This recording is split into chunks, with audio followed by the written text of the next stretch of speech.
Oi, oi, gente! Sejam bem-vindos a mais um episódio do Me Conta Psi.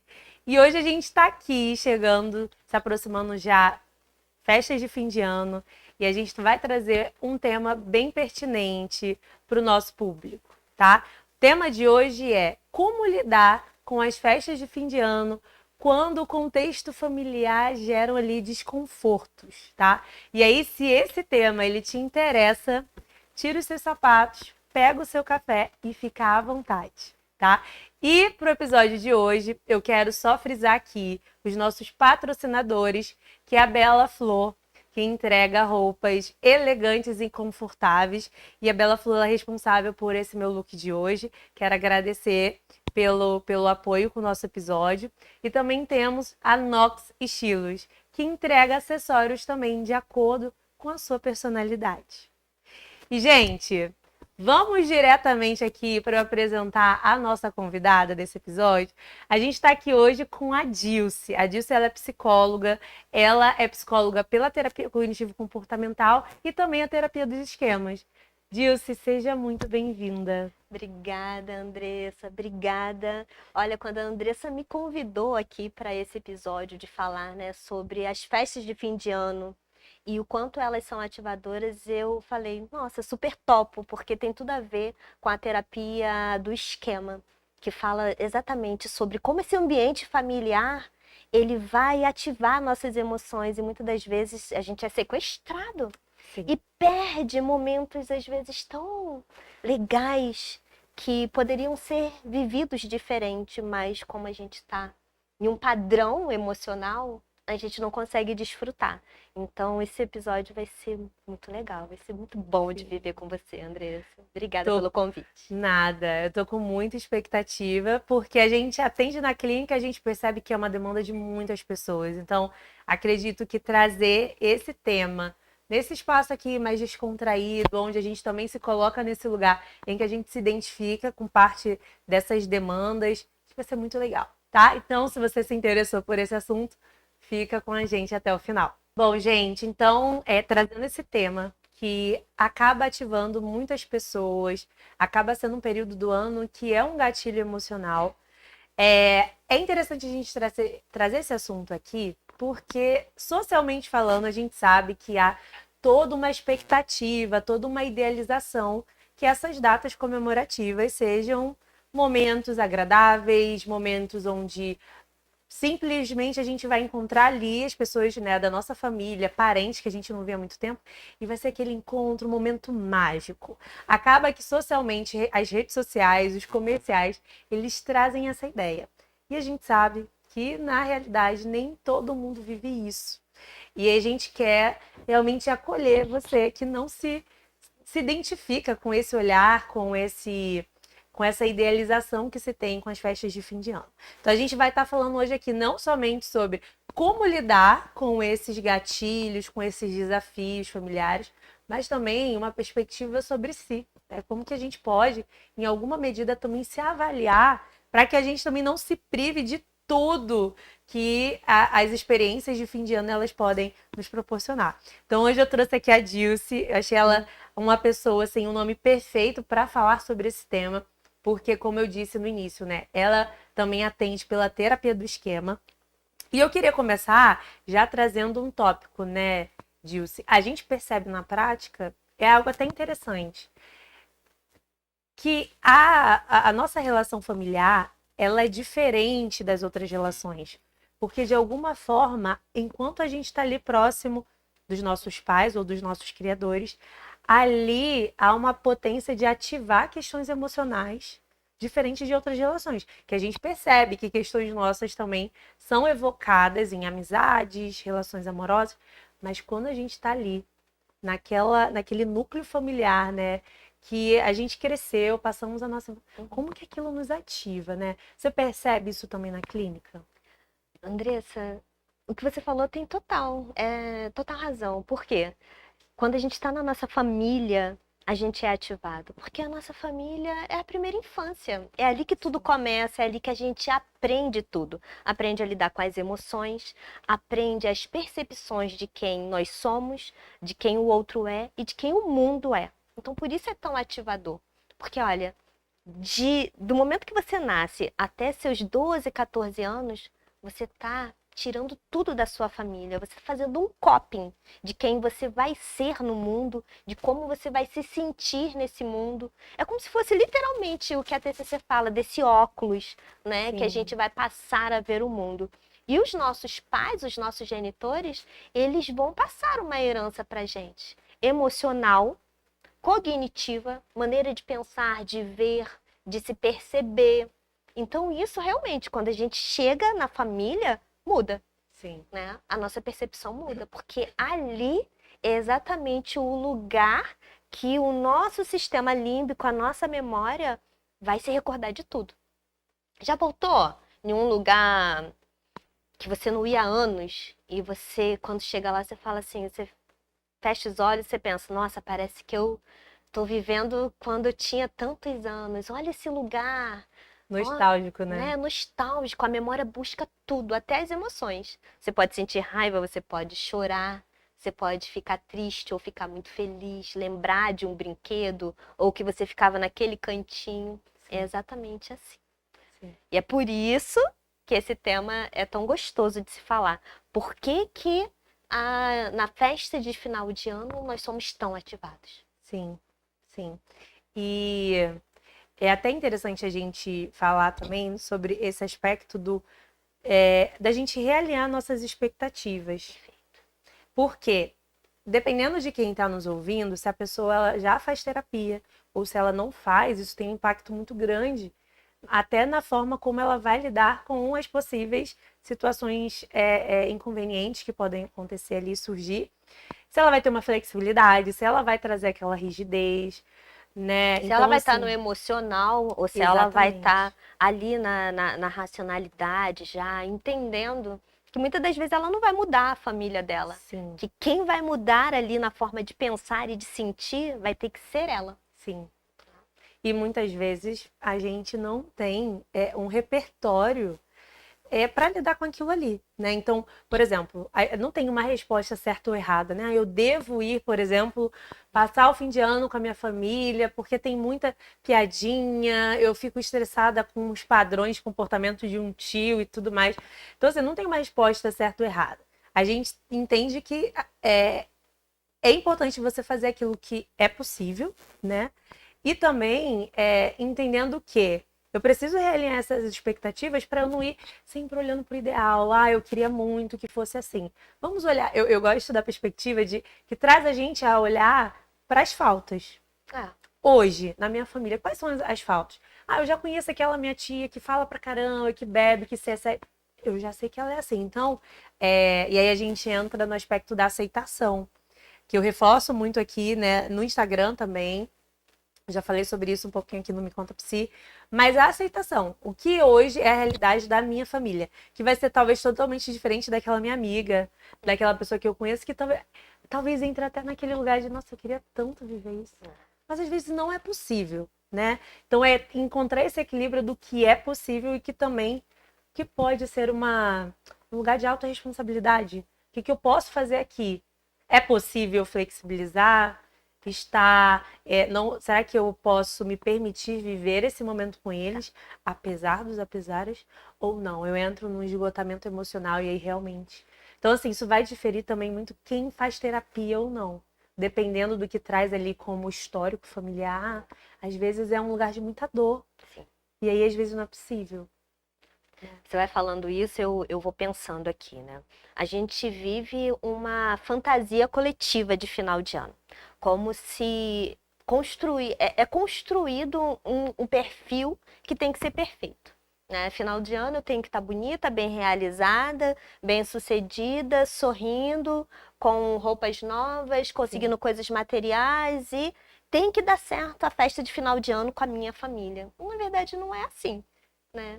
Porque como você trouxe, cada família tem seu contexto, tem sua história e tem sua dor.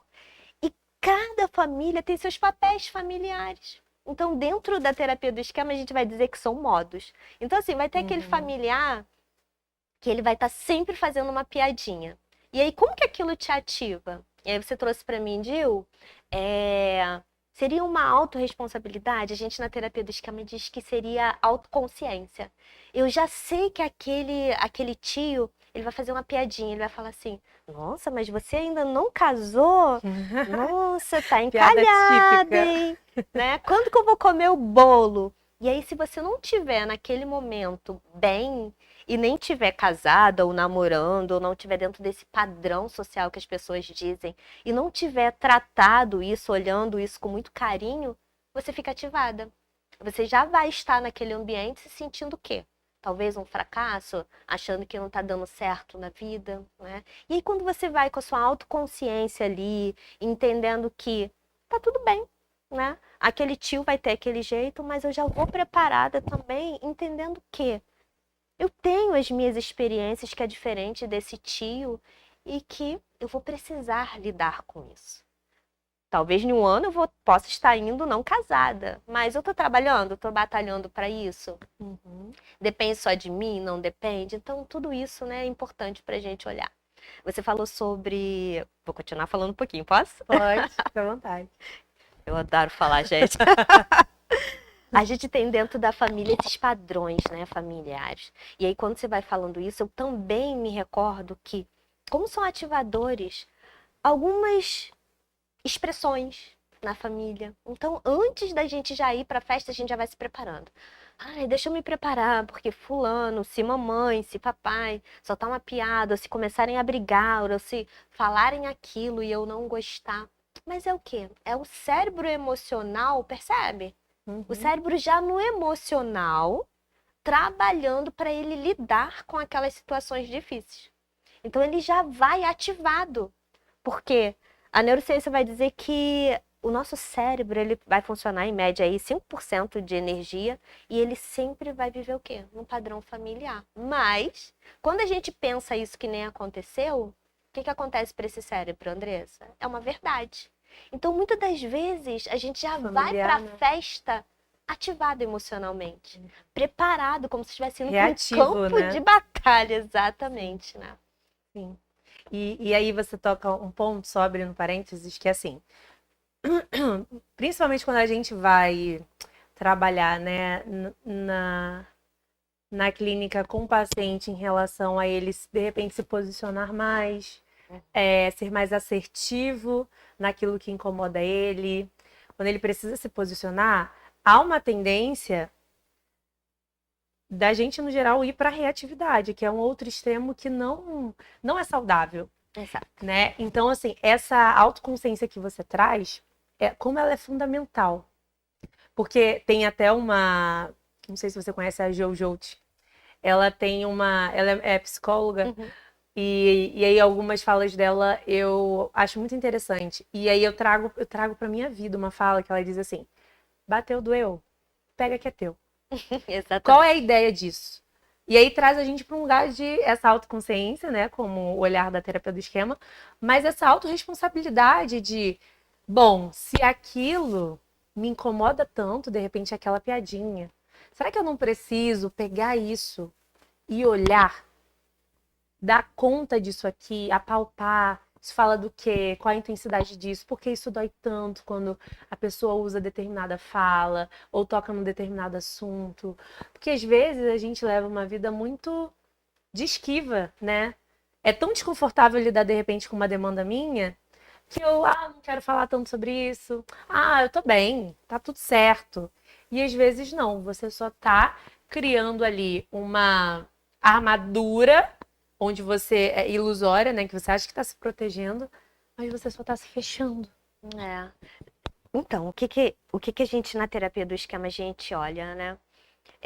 Bateu, doeu, pega que é teu. É exatamente isso. Não é exatamente o que o outro faz, mas como isso reflete em nós. Então, o que refletiu é a minha dor. Já fala sobre um Sobre mim. lugar meu, já fala sobre mim. E por que que isso dói tanto, né? Porque o meu cérebro, ele rememorou algo ali da minha infância, da minha adolescência, que ele não tinha a maturidade ainda. Você usou anteriormente a palavra recurso. Ele não tinha recursos para aprender a lidar com aquilo. Então, nesse momento, se você não faz terapia, se você não olha para essa dor, não vê a origem dela, a razão e como, né, olhar Sim. para ela, Exatamente, vai doer e você vai usar estratégias de enfrentamento. Alguns vão pro ataque, porque tem aquela pessoa que já fica reativa. Ela já está preparada. Então ela já Sim. chega armada naquela família e ela fala para ela já antes. Se falar qualquer piadinha, vai ver, eu vou responder, não é? Uhum. Outros vão resignar, vão pegar aquela verdade ali e vão reviver como uma criança aquela dor. E vão ficar ali, ressentidas, sofrendo, chorando, vão para casa sentidas, às vezes rompe o vínculo, não querem mais falar com o pai, não querem mais visitar o pai, a mãe, não querem mais voltar nem àquela família, de tão sentida. E não é uma mentira, é real. A dor foi verdadeira ali. Ela reviveu um abandono, uma crítica, uma rejeição, aquilo doeu nela. E alguns outros vão evitar, vão falar, não, né? Não quero. Né? Não vou Sim. falar sobre isso, não vou me envolver, não vou estar mais perto. Então tem várias maneiras, percebe? E Sim. é exatamente isso, é uma armadura. É uma maneira que o cérebro descobre de se proteger da dor. Todos os nossos comportamentos, Andressa, vai ser sempre um comportamento protetivo. O objetivo dele é nos proteger de reviver aquela dor, que por alguma maneira ou em algum momento da nossa vida doeu tanto que a gente não quer sentir de novo. Uhum. E aí, muitas vezes, sem o recurso da terapia, a gente não consegue sozinho. Porque cada caso é um caso, existem contextos e contextos diferentes. Então, é importante a gente olhar para isso com um olhar, com cuidado, com sensibilidade. É como eu disse, não há uma forma certa ou errada de se portar diante de uma situação como essa. Mas como que é importante a gente buscar entender se aquilo está dentro de algo que é valoroso para mim. Então, se para mim, nossa, eu gostaria de estar mais próximo da minha família. Dentro desse contexto, no que eu posso fazer em relação a isso? Que o mecanismo de defesa que eu desenvolvi lá na infância não necessariamente precisa ser o mesmo na vida adulta. Exatamente. E aí eu me mantenho nesse padrão, e às vezes esse padrão, que agora talvez nem faça mais sentido pro eu adulto, me afasta daquilo que é importante para mim. Então, assim, aqui é um ponto, né, que eu quero abrir para encorajar você, de repente, que nunca fez terapia, não buscou uma ajuda. Às vezes é importante porque a terapia, ela traz a gente, convoca a gente a ter um olhar por uma perspectiva diferente, que às vezes a gente não consegue enxergar. Um outro ângulo. O outro ângulo. Porque a nossa história nos proporcionou enxergar apenas por aquele ângulo. Ter uma percepção daquela situação. Apenas uma, exatamente. Apenas uma. Né? E a terapia ela vai ajudar a gente a ter várias percepções. E a nossa história, a gente vai olhar muito para a nossa dor. Eu sempre brinco com meus pacientes assim. Deu um estouro no parquinho. Qual criança você vai pegar? A do seu vizinho, a do outro que tá ali, ou você vai pegar a sua e vai proteger? É muito natural que você pegue a sua criança e proteja. É o instinto. Né? É o instinto. Então, em ambientes familiares ou qualquer outro ambiente que possa te aparecer uma ameaça te causando dor, você vai pegar a sua criança, você vai pegar a sua dor e vai proteger. E aí, exatamente, se você não tem, olhando para a terapia com muito carinho, né?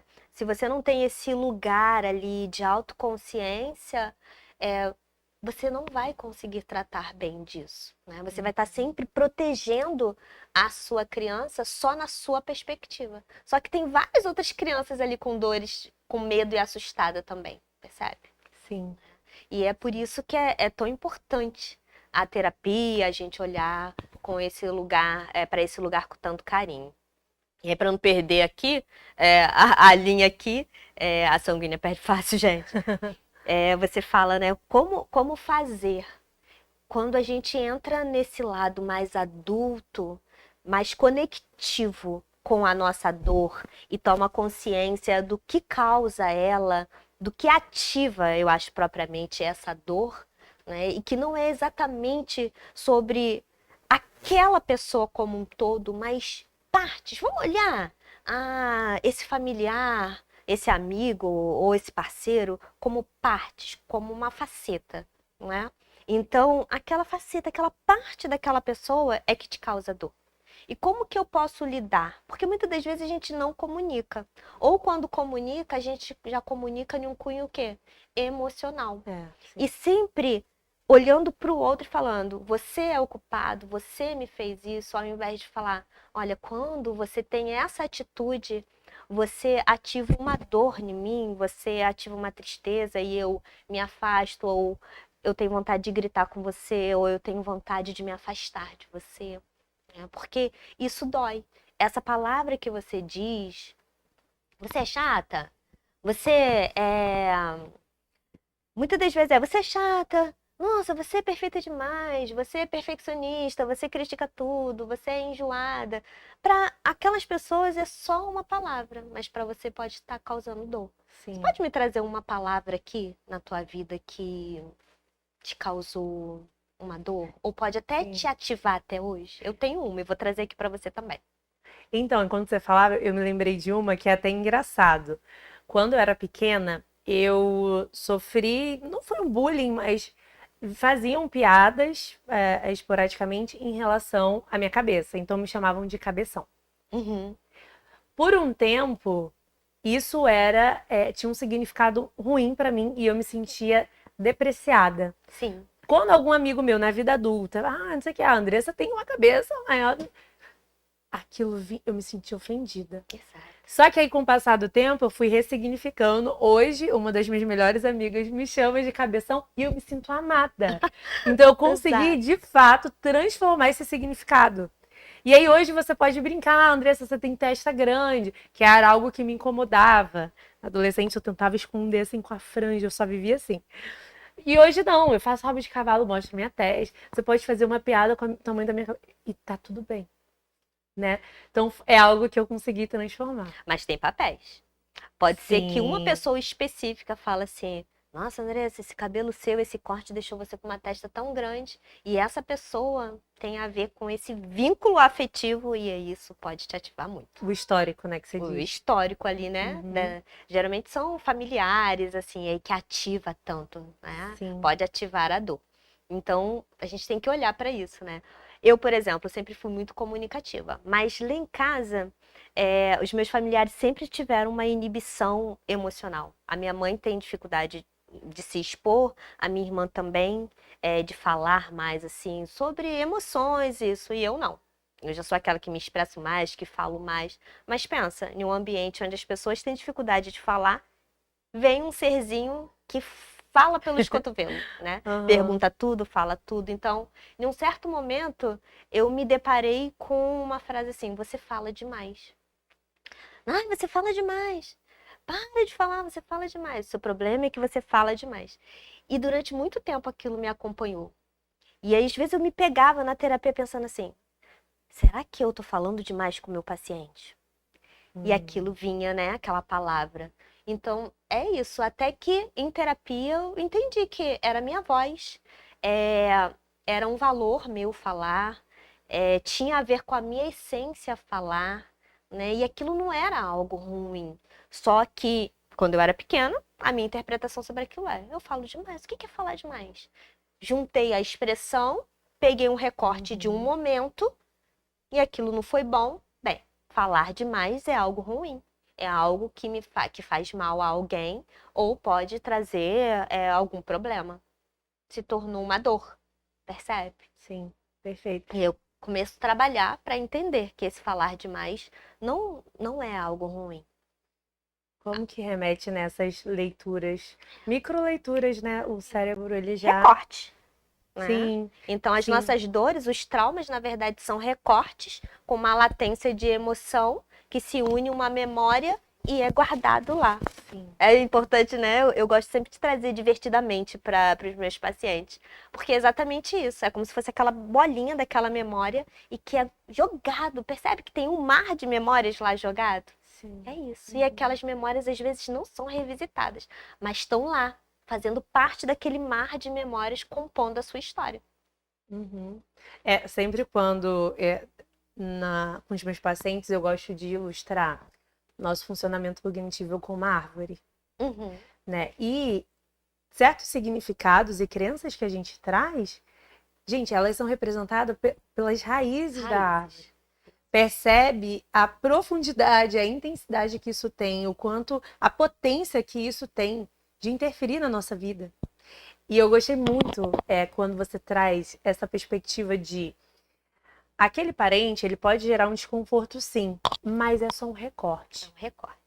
Esse olhar, e assim, numa determinada fase da minha vida, quando eu comecei a conseguir olhar por essa perspectiva o outro, me trouxe um olhar de muito mais compreensão, de compaixão, no sentido de não justificar o outro, não de olhar para ele com um olhar, não, ele tá fazendo isso e eu vou justificar com isso aqui, tudo bem, e aceitar aquilo ali. Não.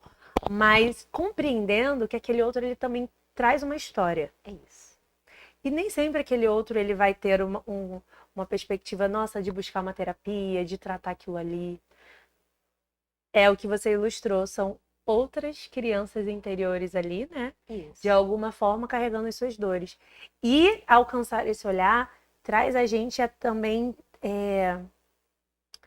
se colocar em um lugar de mais humildade. Por quê? E aí eu trago assim para mim, nas minhas experiências que eu já tive de relações difíceis, de situações difíceis, essas situações elas esbarram no nosso ego.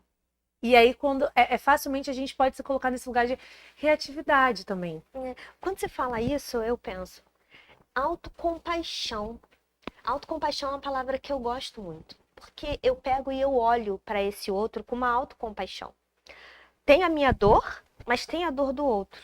Então, eu tenho empatia pela minha, mas eu também não estou ignorando a do outro, porque ele tem uma história, essa história não pode ser anulada, né?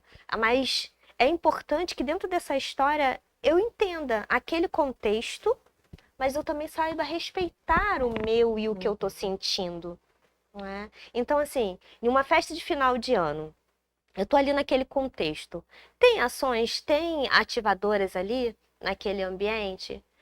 Eu posso colocar um limite do quanto eu suporto, do quanto eu posso ficar ali, do quanto eu dou conta daquilo, para que eu também não venha me negligenciar, né? Então, Sim. quando eu vou e eu já vou pensando assim, olha, se for muito desconfortável para mim, a ponto de eu não sustentar, eu me retiro, eu vou para outro ambiente, eu peço dá licença, eu chego mais tarde, mas levo as coisas antes.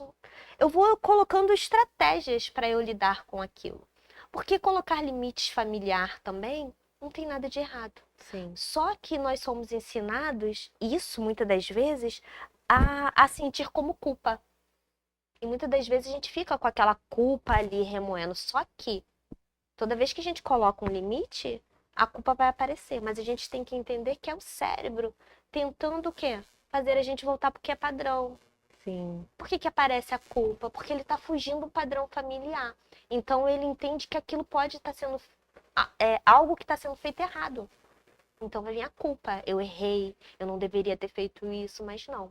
Se você tem a consciência, se você tem ali, né, a flexibilidade de olhar para aquilo tudo, você vai olhar para aquele cenário e vai falar, bem, não, nisso aqui eu fiz bem. Que bom que eu saí na hora certa. Que bom que eu pedi licença e falei, olha, não vai dar para eu continuar, né? Na Sim. próxima a gente se vê. Ou, olha, tá demais, né? Sim. Não tá dando, obrigada, mas eu preciso me retirar. Isso é importante também, Sim. né? Porque a gente aprende a se respeitar e a cuidar do que nós estamos sentindo. Eu ia te perguntar isso agora, né? Por que que impor limites familiares dói tanto, né? E você já respondeu. Agora, aí dando um gancho, né? Como que a gente pode diferenciar o que entra como algo que é possível? Não, eu amo a minha família, é importante para mim estar aqui, porque entra nesse lugar dos meus valores. Uhum. E como identificar quando já está beirando uma obrigação, não, eu tenho que ir. Porque, querendo ou não, há uma influência cultural de, não, mas é sua família. Sim. Ah, mas é sua mãe. Ah, mas é seu pai. Mas é sua tia. Então, assim, há uma pressão social sobre isso. Então, é natural que a culpa surja. Nossa, será que eu estou sendo uma sobrinha ruim, uma filha ingrata? Então, às vezes é uma linha muito tênue para a gente distinguir isso. O que você Qual a perspectiva que você poderia trazer para o público? Quando você fala isso, né? Eu devo ir, já se tornou uma obrigação. É interessante que o ano tem 12 meses. Então, assim, dentro de 12 meses, por que só dia 25, 24 para 25 e 31 para primeiro se torna, ou Dia das Mães, ou Dia dos Pais, se torna tão importante assim? Então, existe essa fantasia coletiva, né? De que dessa exigência, essa obrigatoriedade. Só que a gente está falando de afeto. Afeto você pode dar qualquer dia do mês, do ano, da semana. Então, se naquele dia for um dia coletivo que vai te fazer muito mal, você pode ir no dia anterior, você pode ir no dia posterior, né? Dá um presente, passa o dia com aquela pessoa, agrada, viva momentos com ela, mas se respeite também. Tem outras maneiras, né, de você evitar essa dor, desde que você consiga lidar com isso. Sim. Até para tomar cuidado, né, dando um gancho na tua fala anterior, sobre essa questão do autoabandono, né? Às vezes a gente se força ali a estar em ambiente, e isso já é no dia a dia, né? Sim. Às vezes a gente fala muitas vezes sim, sendo que tinha que ter dito não, porque senão não vou, já tô atolada de coisas e eu continuo dizendo sim, sendo a boazinha, né? Agradando sempre o outro. E nesses ambientes familiares, sempre estar atento com esse olhar de não se abandonar. O quanto que isso aqui vai custar para mim, né? Se avaliando nessa perspectiva. O quanto isso vai custar para mim? Quando você fala isso, eu sempre vou olhar para o emocional. Nós somos seres criados para ter vínculo afetivo. Então, quanto custa o rompimento de um vínculo? Nunca vai ser sobre ter ido ou ter ido para casa ou não ter ido, ter levado um presente ou não, ter ganhado algo bom ou não, ter sido elogiado ou não, sempre vai estar falando ali sobre vínculo. E aí, nessa perspectiva do vínculo, é que nós vamos construindo o nosso comportamento, né? Se a gente cresce numa família muito crítica, eu posso me tornar, pegando o gancho também do que você falou, eu posso me tornar boazinha, porque eu percebi que eu só vou ter aquele vínculo estabelecido ali, alguém olhando para mim com afeto, se eu for a boazinha, se eu disser não, se eu não colocar limite. Porque eu venho de um ambiente muito crítico, por exemplo. Então, na vida, eu posso me tornar essa pessoa também. Sim, muito bom. Eu acho interessante quando a gente fala sobre isso, porque quando a gente busca se autoconhecer, a gente passa, enquanto a gente vai atravessando, passando por situações desconfortáveis, é natural que a gente já vá se percebendo. Recentemente eu passei por uma situação, e aí aquela situação, aí eu volto na fala da Jojo, né, que ela fala, bateu, doeu, pega que é teu. Pega que é teu. Uma pessoa, ela teve uma postura, aquilo veio e me incomodou me deu vontade de chorar. Eu fiquei um tempo assim. Só que assim, se a gente não se analisar nessas situações de desconforto, a gente vai agindo no automático e, ai, me senti ofendida porque fulano falou desse jeito, porque não fez. A gente já devolve pro outro, já aponta o dedo, já quer ser reativo. Nossa, eu peguei que eu falei, gente, eu tô com vontade de chorar. E aí eu permiti que eu chorasse, fiquei chorando assim. Mas isso tá falando do quê? Mas isso tá falando com... E eu ainda não sei do que falou ainda. Eu ainda tô me percebendo. Vou levar pra terapia, né? Porque eu realmente foi uma situação difícil. Outras a gente tem mais facilidade, mas essa eu fiquei, gente. Mas isso que você trouxe é muito legal. Porque você se conecta com a emoção. Né? Então nós não somos ensinados. A gente vem. Agora a gente está vivendo uma nova geração. E essa geração é uma geração que é mais conectiva com o que sente, com o que está pensando, não é? O que está acontecendo ali. Sim. Mas a nossa geração, não. Né? Década de 80, década de 90 ainda não. Sim. Então a gente é ensinado a olhar para o outro e não pra gente. E aí quando você fala que você se conecta com a sua emoção e fica assim, gente, mas eu tô com vontade de chorar, esse é o caminho. Não é fugir dessa emoção. É falar, tá doendo. Fala de qual lugar aqui? Como que eu tô me sentindo? Sim. Essa palavra, a forma que essa pessoa me tratou, ela tá me dando qual sentimento? Eu preciso buscar, eu preciso me conectar. Eu ensino meus pacientes que o sentimento, a emoção, ela é o fio condutor. E ela vai te levar para um lugar. Aquele lugar tem um cenário. E quando você revisita aquele cenário, você entende a dor. Sim. E quando você entende a dor, você entende que vão ter cenários similares que vai te levar para esse caminho de dor. Mas quando você já enxerga esse cenário, é mais fácil você tratar, é mais fácil você lidar, é mais fácil você não ir no automático e devolver, porque você vai automaticamente, seu cérebro ele vai construindo também uma flexibilidade, uma consciência, e ele vai te levar a refletir. Não, calma. Daqui uns dias, quando você entender isso, você vai falar, qualquer situação semelhante, você vai falar assim, seu cérebro vai falar assim, Andressa, é por causa disso.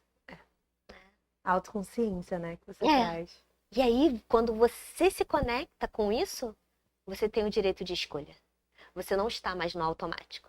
Que os autores, os coaches vão dizer de inteligência emocional, que é você sentir a emoção e não deixar que ela te conduza, mas que ela te dê o direito de escolher qual tomada de decisão você vai ter. Perfeito. Você vai tomar. E quando a gente nomeia e a gente faz contato, da onde vem, tá falando do quê? Coloca a gente nesse lugar mais consciente e mais racional, no sentido de que eu não ajo ali de supetão, então a minha emoção ali no momento foi de raiva. Ok. E aí, mas espera isso aqui tá falando o que sobre mim? Quando eu racionalizei e olhei a postura do outro, não vi nada de errado. O outro poderia ter interpretado diferente, ou você poderia ter interpretado porque tocou. E aí eu pensei aqui sobre isso que você trouxe. Às vezes é uma expressão que se usa, né? É alguma coisa que dá gatilho, algo que acessou lá da minha história. Né? E aí, racionalizando, caramba, eu acho que fala muito mais sobre mim aqui do que sobre essa pessoa. Ativou algo aqui. Às vezes nem é uma fala. Às vezes a pessoa tá te falando, tá falando ali, você tá falando e a pessoa desfoca o olhar ou faz uma expressão que te lembre algo e aquilo ali faz você ser sequestrado pelas emoções e aí você já muda. Você já tá na dor. E aí você pensa, essa pessoa não gosta de mim ou vou me afastar dessa pessoa. Você começa a fazer as suas interpretações sobre aquilo. Mas não sobre aquilo em um cenário presente e real, mas já sobre um cenário emocional. Sim. E aí, quando a gente estava conversando antes da gravação, né? Eu estava comentando com a Dilce sobre o livro. Eu sempre enrolo o nome desse livro, né? Mas o livro é o que você gostaria que seus pais tivessem lido e o que seus filhos vão gostar que você tenha lido. E aí esse livro ele vai trazer essa perspectiva de que muitas vezes a gente está tendo uma vivência ali onde algo vai te ativar, mas não está falando propriamente sobre aquela situação atual. É isso. Mas está te remetendo a algo lá do passado. E é essa avaliação constante. Você está falando o quê? É da situação de agora. E aí, esse livro, ele é muito bom. E ele vai trazer numa perspectiva da maternidade. Só que eu consigo trazer essa perspectiva para todas as relações. Que é, muitas vezes, a gente ali tá com um filho. O filho, ou ele tá tendo dificuldade de fazer alguma coisa que você tá ensinando. Vamos supor um dever de casa. E aí ele tá errando, tá insistindo no erro. Aquilo te sobe, às vezes, uma impaciência.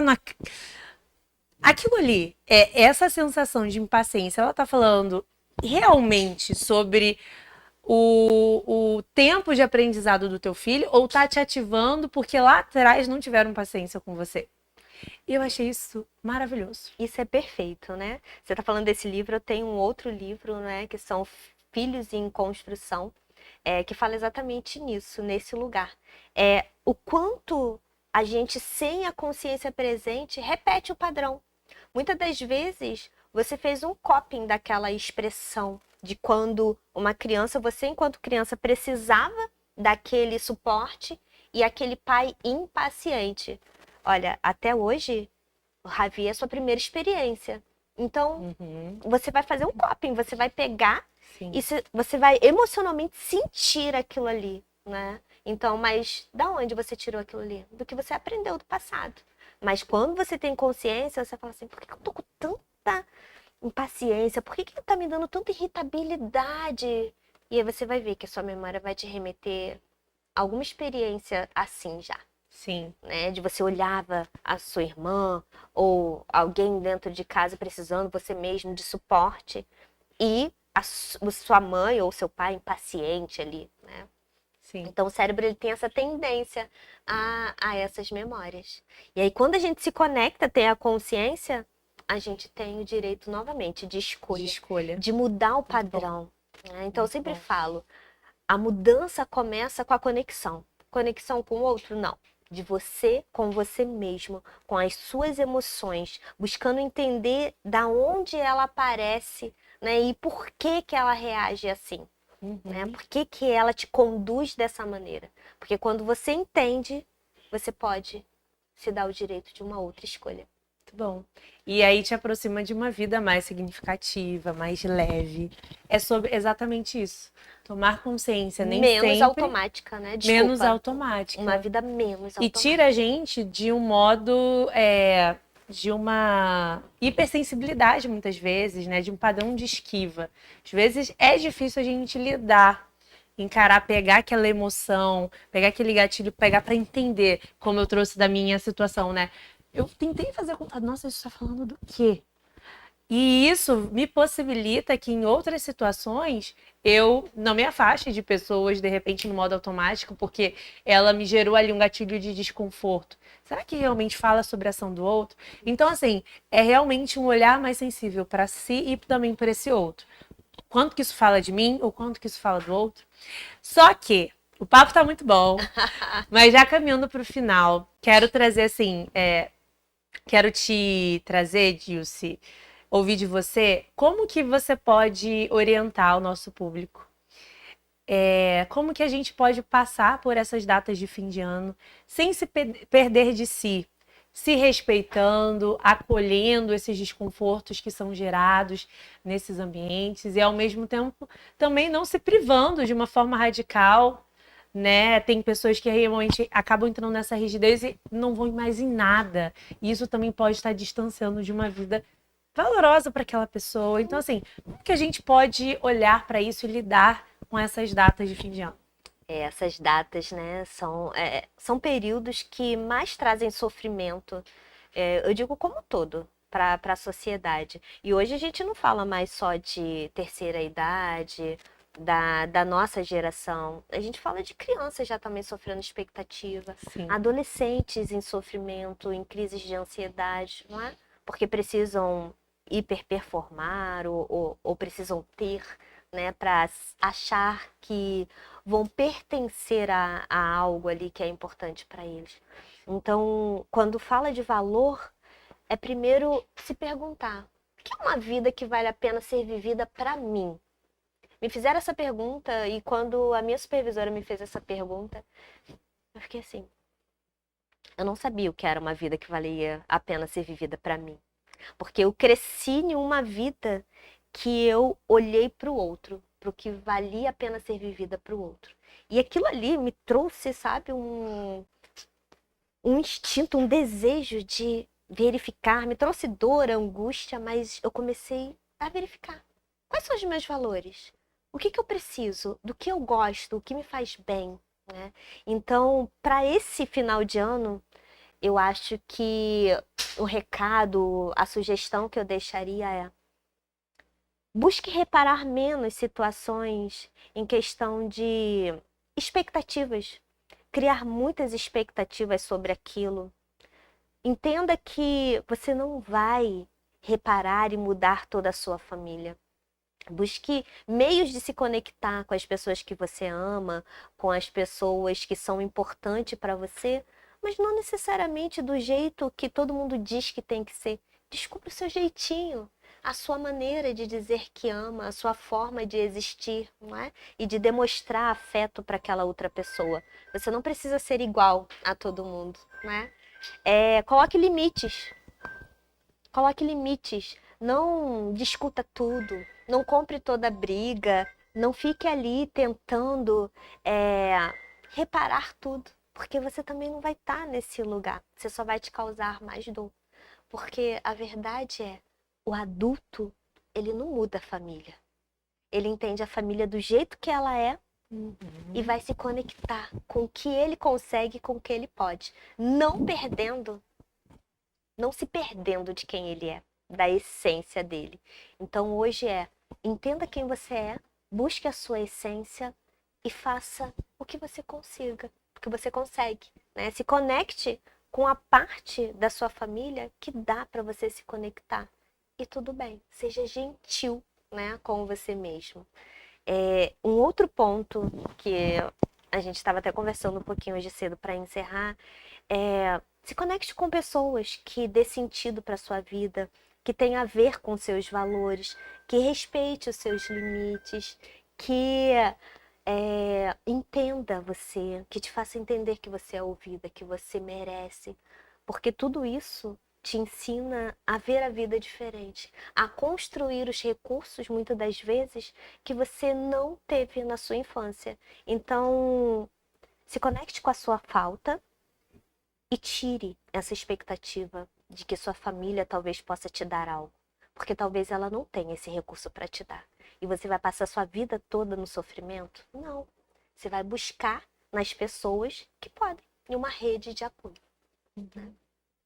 Muito bom, Dilce, muito bom. Que conversa gratificante e o quanto que ela é rica também. Esse aspecto da gente realinhar as expectativas, gente, ajuda muito.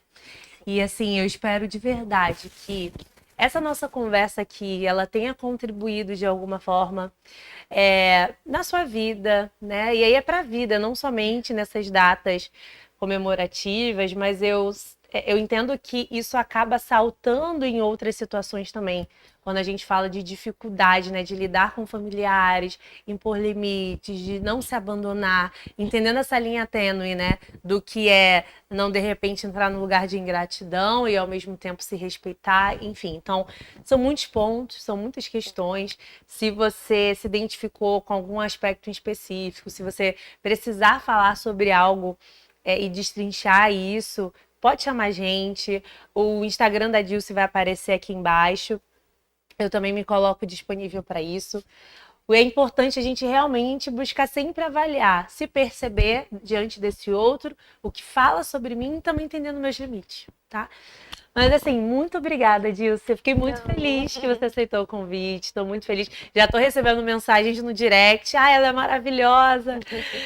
Então você é uma pessoa muito querida. É um privilégio para o Me Conta Psiente receber aqui de verdade, viu? Obrigada mesmo por você ter aceitado. Obrigada.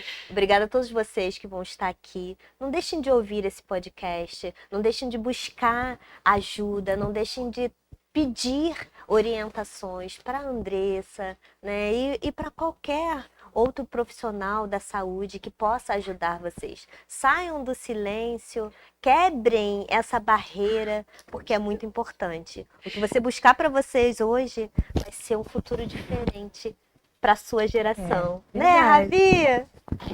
E aí o Ravi vai dar tchau junto com a gente, né, Ravi? Aproveitando a temática desse episódio. Ravi! Gente, ele tá tímido. Dá tchau pro pessoal. Tchau, pessoal. Ele tá olhando a vovó. A vovó tá no bastidor. Tchau, pessoal. Gente, muito obrigada por você que nos ouviu até o final desse episódio. Que bate-papo gostoso. Desejamos para vocês um fim de ano leve e que realmente seja significativo e valoroso para você, tá bom? Um beijo, até o próximo episódio, que é ano que vem. Então, até ano que vem, gente. Beijinho. Tchau, Ravi. Tchau. Só olha pra vovó. Tá ótimo. Muito bom.